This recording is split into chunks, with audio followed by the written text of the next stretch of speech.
Hello' everyone, cooking with হায়াতৰ অন্য এটি ভিডিঅ'লৈ আপোনালোক সকলোকে স্বাগতম জনাইছোঁ।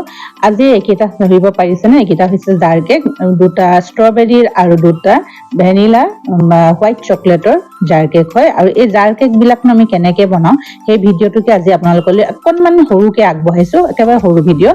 এই জাৰবোৰ আচলতে আমি কিনিব লাগে, গ্লাছবোৰ, আৰু থাকি যোৱা কিছুমান কেকৰ টুকুৰা মই এনেকুৱাকৈ কাটি দি দিছোঁ। তাৰ ওপৰত অকণমান পাইপিং বেগেৰে অলপমান ক্ৰীম দিছোঁ, যিহেতু হোৱাইট চকলেটৰ হয় সেইকাৰণে মই হোৱাইট চকো চিপছ অলপমান দি দিছোঁ, লগতে চুগাৰ চিডাক্স অলপ দি আৰু ওপৰত এনেকুৱাকৈ ক্ৰীমৰ এটা লেয়াৰ দি দিছোঁ। আৰু এইয়া একেবাৰে ওপৰত মই গল্ডেনৰ স্প্ৰিংকল কৰিছোঁ আৰু লগতে হোৱাইট চকো চিপছ আৰু এটা চেৰি দি দিছোঁ।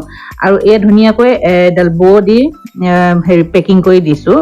আপোনালোকে এনেকুৱাকৈ কাৰোবাক বাৰ্থডে গিফ্টটো দিব পাৰে, হেপী বাৰ্থডে টেগ এটা লগাই এনেকুৱা দিলেও দেখিবলৈ বহুত ধুনীয়া হয়। আৰু এইটো এটা বনাইছোঁ মই ষ্ট্ৰবেৰী ফ্লেভাৰৰ হয়, সেইকাৰণে মই ইয়াত ষ্ট্ৰবেৰী ক্ৰাছ অলপমান দি দিছোঁ আৰু লগতে অকণমান হোৱাইট চকো চিপছ ইয়াতো দি দিছোঁ। ষ্ট্ৰবেৰীৰ লগত হোৱাইট চকো চিপছৰ কম্বিনেশ্যনটো বহুত ভাল লাগে খাই।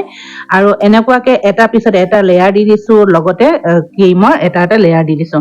এই কেকৰ টুকুৰাবোৰ আচলতে আমি কিছুমান কেক বনোৱাৰ পিছত যিবিলাক কেকৰ টুকুৰা থাকি যায়, সেই কেকৰ টুকুৰাবোৰ এনেকুৱা চাইজত কাটি আমি এনেকুৱা জাৰ কেকবিলাক বনাব পাৰোঁ। আৰু এইবিলাক আমি এটা ধুনীয়া দাম লৈ আমি বেচিবও পাৰোঁ। আৰু কিছুমানে এইবিলাক কেকৰ এনেকুৱাকৈ অৰ্ডাৰো ল'ব পাৰে, যিবিলাক হোম বেকাৰ হয় তেওঁলোকে এই জাৰ কেকবিলাকৰ অৰ্ডাৰো ল'ব পাৰে। আৰু এয়া মোৰ বনাই হৈ গ'ল, দুটা ষ্ট্ৰবেৰী ফ্লেভাৰৰ হৈছে আৰু দুটা হোৱাইট চকো চিপছৰ হৈছে। বাকী আপোনালোকে ভিডিঅ'টো চাই কেনেকুৱা পালে জনাব। আৰু এনেকুৱা কেকবোৰ দেখিবলৈও মৰম লাগে আৰু খাবলৈও ভাল হয়। ঠিক আছে, আজিলৈ ইমানেই, ধন্যবাদ।